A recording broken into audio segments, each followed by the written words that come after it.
औज़ुबिल्लाहि मिनश्शैतानिर्रजीम बिस्मिल्लाहिर्रहमानिर्रहीम अस्सलामु अलैकुम वरहमतुल्लाहि वबरकातुहू।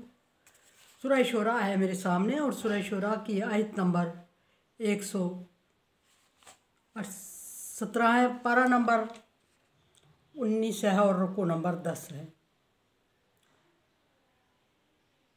आयत नंबर 12 तक हज़रत नूह अलैहिस्सलाम का अपनी कौम को दावत देना ज़िक्र है, दावत हक़ देना।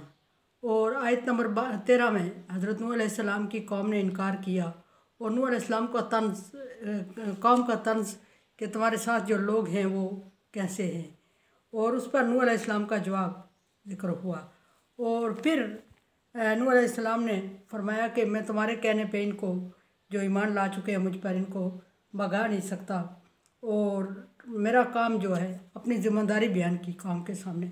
मेरी ज़िम्मेदारी सिर्फ अल्लाह तबारक व तआला का पैगाम पहुँचाना और तुम्हें जहन्नम से डरा। पैगाम ये है कि तुम्हें अल्लाह तबारक व तआला से डराना, अल्लाह तबारक व तआला की सज़ा और जहन्नम से डराना है, और ये तुम्हारे अमाल की वजह से होगा। और उसके बाद नूह अलैहिस्सलाम को धमकी दे दी कौम ने कि अगर तो बाज ना आया तो हम तुम्हें संसार कर देंगे। नूह अलैहिस्सलाम शदीद परेशानी में, और यही वो वक्त होता है, वक्त हर दफ़ा रहा है कि इस नौबत पे पहुँच के हर पैगंबर ने अल्लाह तबारक व तआला के सामने दुआ कर दी या मायूसी का इजहार कर दिया। नूह अलैहिस्सलाम अपनी कौम से इंतहाई मायूसी के आलम में हैं जब कौम ने नूह अलैहिस्सलाम को संसार करने की धमकी दे दी।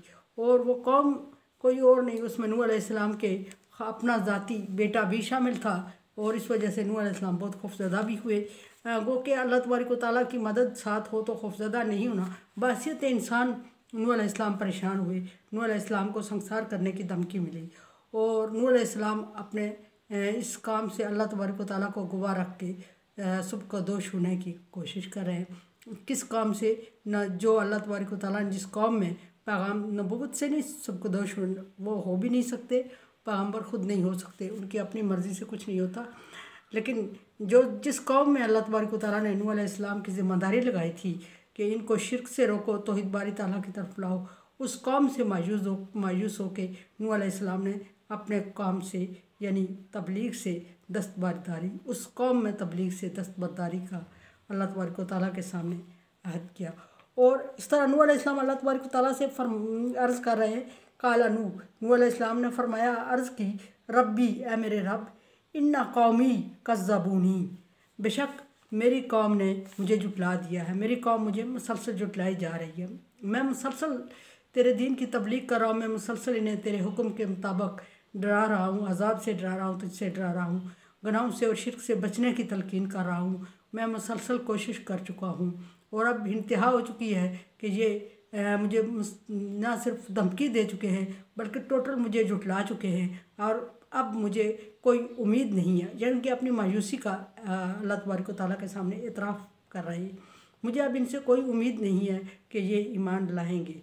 अब यहाँ तक तो बात पहुँच चुकी, और यहाँ बात पहुँचने के बाद अल्लाह तबारक व तआला डेफिनेटली पैगम्बरों के लिए, हर पैगम्बर के लिए रास्ता निकालता रहा। सवाए यूनुस अलैहिस्सलाम के, और यूनुस अलैहिस्सलाम ऐसे पैगम्बर थे कि जिन्होंने अल्लाह तबारक व तआला से दुआ मांगी और इंतज़ार नहीं किया रिज़ल्ट का, और अपनी कौम को छोड़ के निकल गए। और निकल गए तो फिर आगे यूनुस अलैहिस्सलाम का वाक़या आएगा तो ज़िक्र होगा कि फिर उनके साथ क्या हुआ, और कौम ईमान ले आई। जब अज़ाब आया तो फिर कौम का ईमान लाना कबूल हो गया।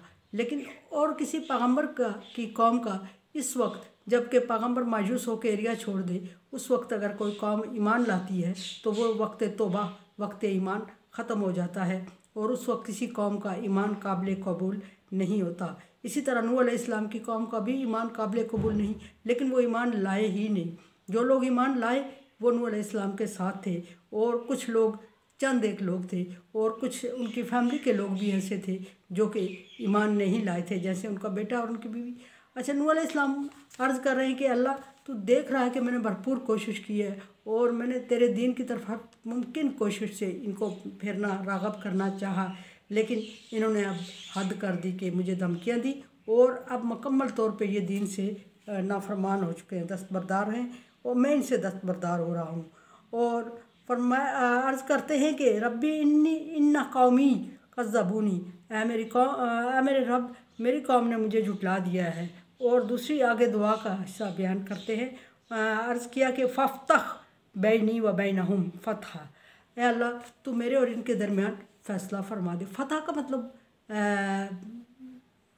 गालिबाना भी होता है, फ़तह खोलने को भी कहते हैं। फ़तह यहाँ फैसला मानी आएगा, खोल दे, कोई रास्ता निकाल दे, मतलब आसानी कर दे मेरे लिए, कोई रास्ता निकाल दे। खोल दे मतलब ये कि इनकी दिल की गिरा खोल दे, लेकिन वो नहीं हो सका। लेकिन हो अल्लाह के हम, हाँ कोई चीज़ नामुमकिन नहीं है, लेकिन नहीं हुआ, अल्लाह ने नहीं फरमाया। अब नूह अलैहिस्सलाम अर्ज़ कर रहे हैं कि मैं जब मायूस हो चुका हूँ तो कोई रास्ता निकाल, अल्लाह तबारक व तआला मुझे इनसे निजात दे दे। दूसरे अल्फाज में फरमा रहे हैं कि मुझे इनसे निजात दे दे, कोई रास्ता निकाल दे, फ़ैसला फरमा दे कोई। ये सारी चीज़ें इस मानी में आती हैं। बैनी व बैनहुम, मेरे और इस कौम के दरमियान तू फैसला कर दे। वन फैसले से मतलब मैंने अर्ज़ की कि रास्ता निकालना और रास्ता खोलना और हुक्म देना और इजाज़त देना, और ये सारे मानी आते हैं। नूह अलैहिस्सलाम यहाँ नजात का अल्लाह तबारक व तआला से तलब कर रहा है, मुझे इनसे निजात दे दे। यानी अगर मैं इनमें मुसलसल तबलीग करता रहा तो ये मुझे जान से मार देंगे। और अब ये है कि नूह अलैहिस्सलाम के अल्लाह तबारक व तआला को पता है, नूह अलैहिस्सलाम के बताने की ज़रूरत नहीं, लेकिन उसके बावजूद नूह अलैहिस्सलाम अल्लाह तबारक व तआला बहसीत इंसान अल्लाह तबारक व तआला के सामने अर्ज़ कर रहे हैं कि अल्लाह तो मुझे इन फ़ैसला फरमाते हो, मुझे इनसे निजात दे दे, मुझे बचा दे इनसे। अब यहाँ तो बात हुई और अब बात मसला फंस गया था कि नूह अलैहिस्सलाम ने अपने लिए तो मांग ली, उन्हें इल्म था कि मैं मायूसी की हद तक जा चुका हूँ और अल्लाह तबारक व तआला इस वक्त मेरी दुआ ज़रूर कबूल करेगा। आम इंसान अगर दुआ मांगते मांगते इस हद तक चला जाए तो उसको यकीन होने लगता है कि उसकी दुआ काबिल कबूल है, कबूल हो रही है। लेकिन ये पैगंबर थे और उन्हें पता था कि उनके अल्फाज तभी निकलेंगे जब अल्लाह को मंजूर होगा। सो उन्होंने दुआ मांग ली कि मुझे इस कौम से निजात दे दे, मैं भी बेजार हो चुका हूँ मुसलसल कोशिश और मेहनत से, और ये ईमान लाने वाले नहीं हैं। फिर तीसरी बात की, ये पहली बात ये नूह अलैहिस्सलाम ने दुआ मांगी कि मैं एतराफ़ किया कि मेरी कौम ने मुझे जुटलाया और मैं मायूस हो चुका हूँ। दूसरी दुआ की कि मेरे और इनके दरमियान कोई फ़ैसला फरमा दे। तीसरी यानी कि मुझे इनसे निजात दे दे। और चौथी दुआ जो नूह अलैहिस्सलाम मांग रहे, वमन माया मिनल मोमिनीन, और वो लोग जो मुझ पर ईमान ला चुके हैं, या अल्लाह तू उनको इनके कुफ़ार के, इन मुश्रिकीन के रहम करम पर नहीं छोड़ना, उनको भी मेरे साथ निजात दे। यानी कोई ऐसा रास्ता हमें बता दे, कोई ऐसा रास्ता खोल दे हमारे लिए, कोई ऐसी आसानी कर दे जिससे ना सिर्फ मैं बल्कि मुझ पर ईमान लाने वाले सारे लोग इनसे निजात पा लें और इनके चंगुल से निकल जाएं, और ज़िंदगी के मतलब ज़िंदगी हमारी ख़तरे में है, और इस ख़तरे से हम सबको, मुझे और मेरे साथ ईमान लाने वालों को निजात दे इस जालिम कौम से। सो अल्लाह तबारक व तआला ने निजात दी। और